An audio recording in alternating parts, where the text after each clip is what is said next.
Здравствуйте, ребята и выпускники. Тема нашей онлайн-встречи – это мифы про финансовую грамотность, что такое деньги, какие бывают источники доходов, учет личных доходов и расходов, а также построение семейного бюджета. Давайте начнем с того, что такое деньги. Деньги – это общепризнанное средство платежа, которое, безусловно, принимается к оплате при совершении любых сделок, купли-продажи, любых платежных операций, служит в качестве средства образования и накопления сбережений. Первый вид денег, который вообще существовал, это товарные деньги, товар, выполняющий функции денег. Средство платежа, чья стоимость или покупательная способность в качестве денег превосходит издержки их изготовления или ценность при использовании на иные цели. Символические деньги могли быть имитированы, эмиссия денег, то есть это их выпуск, как частными лицами, так и государством. Таким образом, существовали частные и государственные деньги. Современная модель выпуска денег, то есть выпуск, эмиссия бумажных денег разрешается только Центральным банком государства. Центральный банк – это главный банк государства, осуществляется эмиссию денег, обеспечивающей стабильность функционирования банковской и денежной систем. И также новое явление времени существует такое понятие, как электронные деньги. Электронные деньги не персонифицированы, то есть на них нет имени или фамилии владельца. Что же может происходить с деньгами? Все, наверное, слышали понятие инфляция. Инфляция – это долговременное устойчивое повышение общего уровня цен на все товары и услуги внутреннего рынка. Если инфляция существенная, то есть цены растут, а номинальные доходы не меняются, то реальные доходы людей снижаются. То есть на ту же самую сумму денег, которая имеется у нас, мы можем купить меньше, чем, например, год назад. Серьезнее всего инфляция влияет на тех людей, которые имеют небольшие доходы, так как им приходится отказываться от определенных важных товаров и услуг. И также правила в мире денег можно сформулировать примерно так. Цены чаще растут, чем снижаются. Доходы редко растут быстрее, чем цены. Если хочешь с годами становиться богаче, а не беднее, добивайся, чтобы доходы твоей семьи не просто росли, но росли быстрее, чем цены. И рост цен снижает покупательную способность ваших сбережений, особенно если они просто лежат на надежном месте, а не зарабатывают дополнительный доход.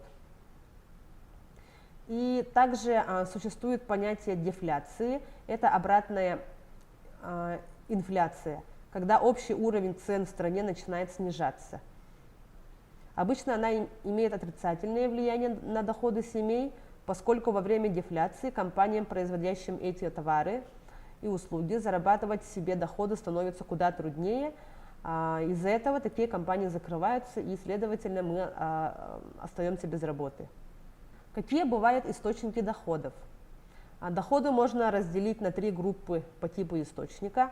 К первой группе относится это собственный заработок, включающий заработную плату, премии, социальные пакеты от фирмы, гранты, доходы от самозанятости. Ко второй группе можно отнести пособия, включающие, например, социальные пособия по безработице, по болезни, по беременности и родам, пенсии, стипендии, помощь от благотворительных фондов.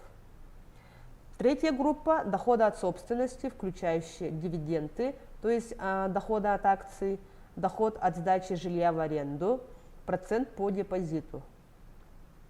Четвертая группа – это прочие расходы. Они могут включать, например, алименты, возврат налогов, подарки, помощь от родителей, детей, супругов, например, призы и наследство.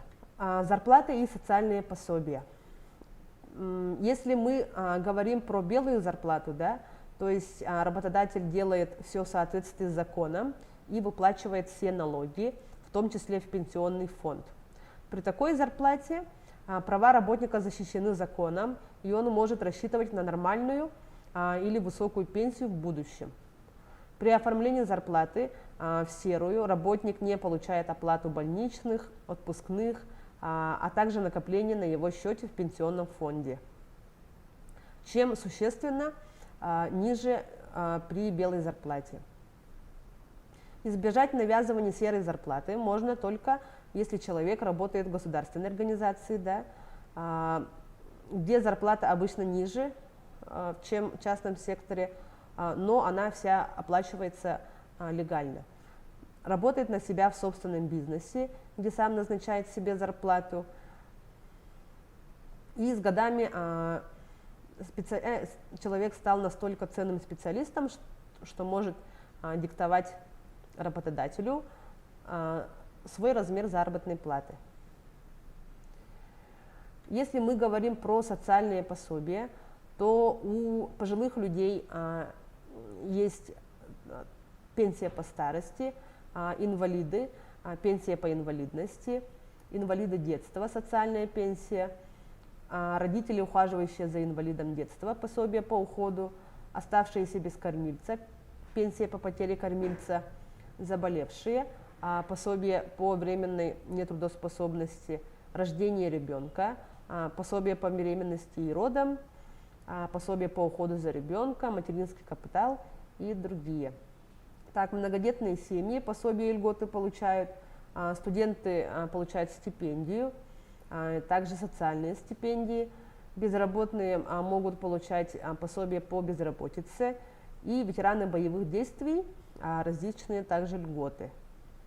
Давайте проговорим про собственность, приносящую доход. Если человек имеет собственность, то она может приносить ему доход.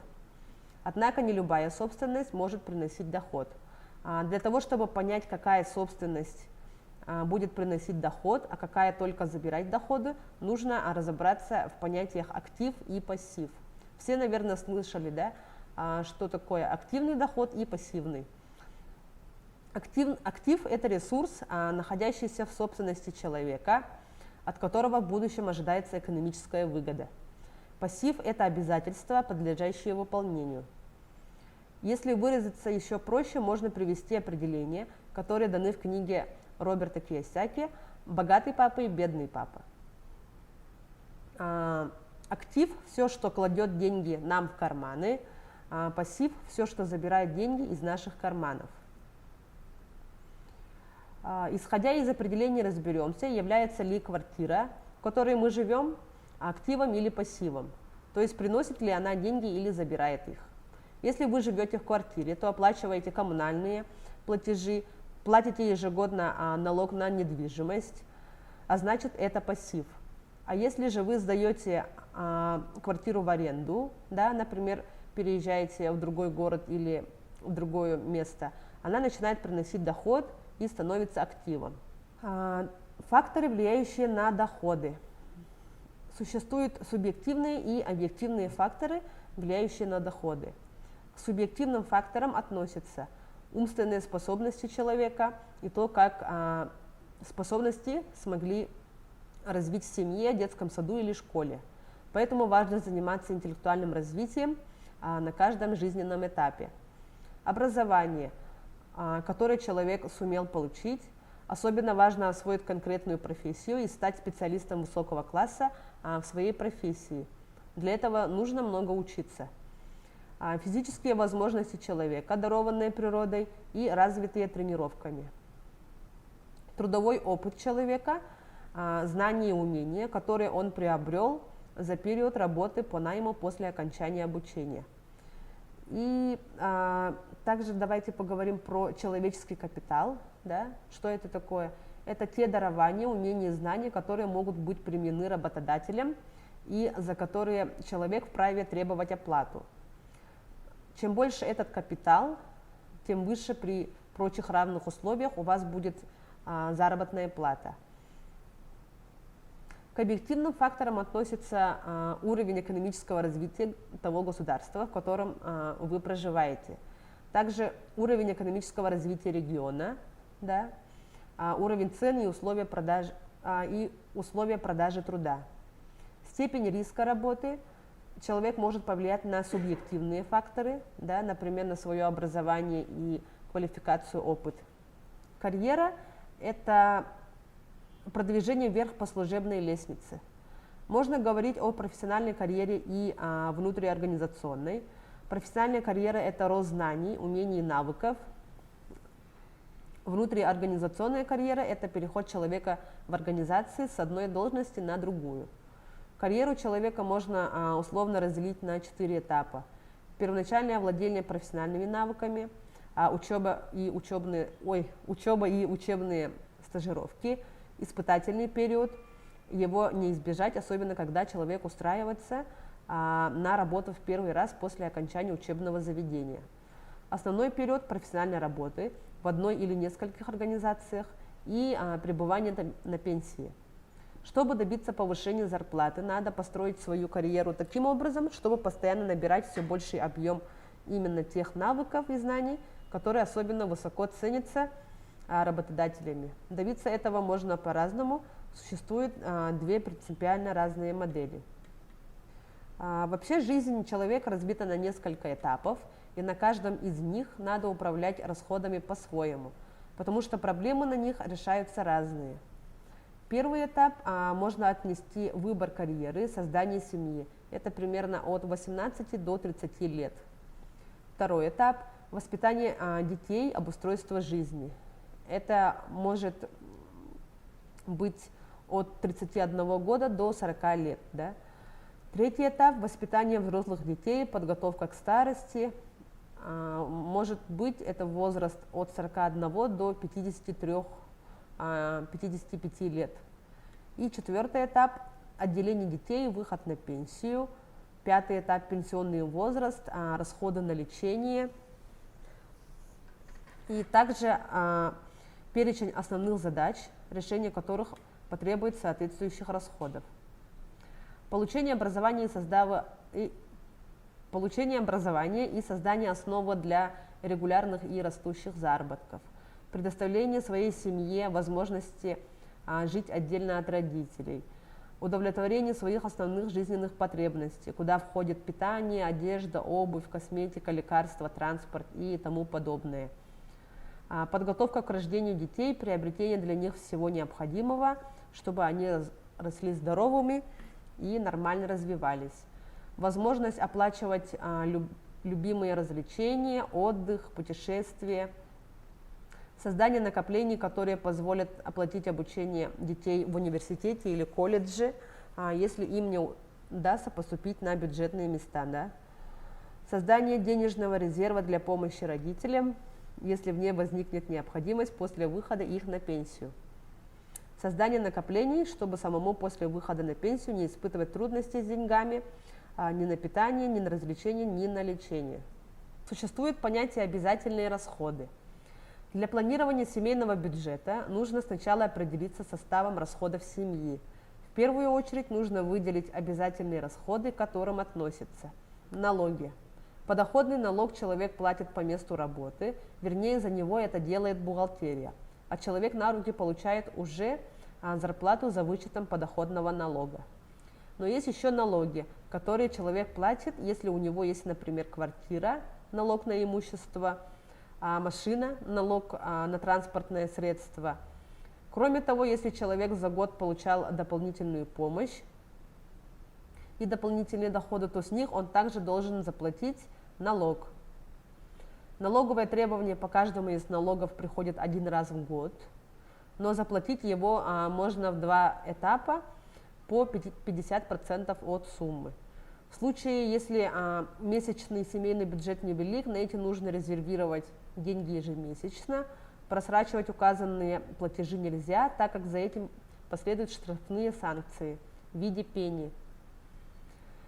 Также к обязательным расходам относятся платежи за кредит, платежи по кредитным картам, платежи за квартиру, платежи за детский сад, школу, вуз, долги, платеж по которым наступил, взносы по страховке, взносы по дополнительному пенсионному страхованию. Только после оплаты всех обязательных расходов можно планировать другие покупки. Для того, чтобы понять, сколько денег нужно на каждодневные нужды, это, например, может быть продукты питания, товары повседневного спроса, питание вне дома, транспортные расходы, связь. Надо в течение месяца, а лучше 2-3 месяцев записывать, сколько денег уходит на ту или иную статью расхода. Тогда, получив очередную зарплату, вы сможете более точно спланировать свои траты. На слайде вы увидите структуру семейного бюджета. Туда попробуйте приписать доходы в следующем месяце, да, сколько я получу, статья и сумма. Также вторая колонка – это расходы в следующем месяце. В колонку «Расходы» в следующем месяце записывают те расходы, без которых нельзя обойтись. К ним относятся, например, обязательные расходы. В первую очередь семья должна определить, что является необходимым и неотложным. Это расходы на питание, оплату жилья, воды, отопление, электричество, телефон, интернет, хозяйственные товары, косметика, одежда и обувь, проезд на транспорте, лекарства и другие. В итоге, после заполнения этой таблицы, можно определить профицит или дефицит семейного бюджета. Дефицит бюджета – ситуация, при которой расходы будут превышать доходы. Профицит бюджета – ситуация, при которой расходы меньше доходов. Также бывают разные виды семейного бюджета, ведения семейного бюджета. Первый вид – это общий кошелек, когда все покупки и расходы оговариваются заранее. Такой стиль ведения домашней бухгалтерии выбирают чаще семьи, где супруги зарабатывают примерно одинаковое количество денег, и если заработки ложатся на плечи лишь одного члена семьи, чаще всего мужчины. Смешанный тип или долевой бюджет. При таком бюджете каждый член семьи распоряжается своими заработанными средствами самостоятельно, кроме случаев, когда совершаются крупные дорогостоящие покупки. Солидарность в бюджете. При таком ведении бюджета больший вклад в его формирование вносит тот, кто больше зарабатывает. Существуют особенные жизненные ситуации. Это те ситуации, которые напрямую нарушающие привычную жизнедеятельность человека, которые он не способен самостоятельно преодолеть или преодолевает со значительными потерями. К особым жизненным ситуациям могут относиться рождение детей, болезнь, потеря работы не по своей инициативе, смерть члена семьи, пожар или иное бедствие, вызвавшее потери имущества или иные денежные проблемы. Государство может помогать людям, попавшим в АЖС. Одним из способов является социальное пособие. Что делать, если уволили с работы? Это очень неприятная ситуация. Она рушит устоявшуюся жизнь, делает проблематичным выполнение взятых на себя обязательств, например, ставит под вопрос выплаты по кредиту. Разберем, что нужно делать в этой ситуации. Не забудьте, что при увольнении по сокращению штатов вам положено выходное пособие в размере 2-месячной заработной платы. Начните искать работу сразу же после увольнения. Если ситуация в экономике не позволяет надеяться, что это удастся делать быстро и собственными силами, идите в центры занятости населения. Это учреждение, осуществляющее посредничество между предпринимателями и наемными работниками. Оно владеет базой данных вакансий разных предприятий и базой данных соискателей рабочих мест. Встав на учет в центр занятости, вы приобретаете статус безработного и можете получать пособие по безработице. Если у вас есть кредит, необходимо прийти в банк и объявить о временной невозможности осуществлять планы выплаты по кредиту. Если до этого у вас не было просроченных платежей, то есть если у вас нормальная кредитная история, банк может пойти вам навстречу и отсрочить платежи. Это, как правило, касается выплаты основной суммы долга, а не процентов, которые придется выплачивать в любом случае. Также особая жизненная ситуация может наступить, когда мы заболеем. Когда человек заболевает, ему выплачивают зарплату по больничному листу. Действительно, болезнь бьет как по организму, так и по семейному бюджету. Разберем поподробнее. Человек должен купить лекарства, возможно, сделать дополнительные платные анализы. Это все стоит немалых денег. Человек не ходит некоторое время на работу, государство компенсирует ему эти потери дохода, но не в полном объеме. Сумма выплат по больничному листу зависит от продолжительности страхового стажа. Работнику со стажем 8 и более лет выплачивается 100% среднего заработка, от 5 до 8 лет 80%, и если у человека стаж меньше 5 лет, то 60% среднего заработка. Общая формула для расчета выплат по больничному листу выглядит так. Среднюю дневную величину заработной платы за 2 последних года умножить на количество дней, пропущенных по болезни, и на коэффициент в зависимости от трудового стажа. Однако при расчете средней дневной величины заработной платы надо учитывать несколько тонкостей, которые существенно влияют на величину выплат. Первое заключается в том, что под зарплатой понимается только та сумма, которая проходит через бухгалтерию, из которой начисляется социальное страхование. А это значит, что если работник часть своей зарплаты получает неофициально, то эта величина в расчет выплат по больничному листу не включается.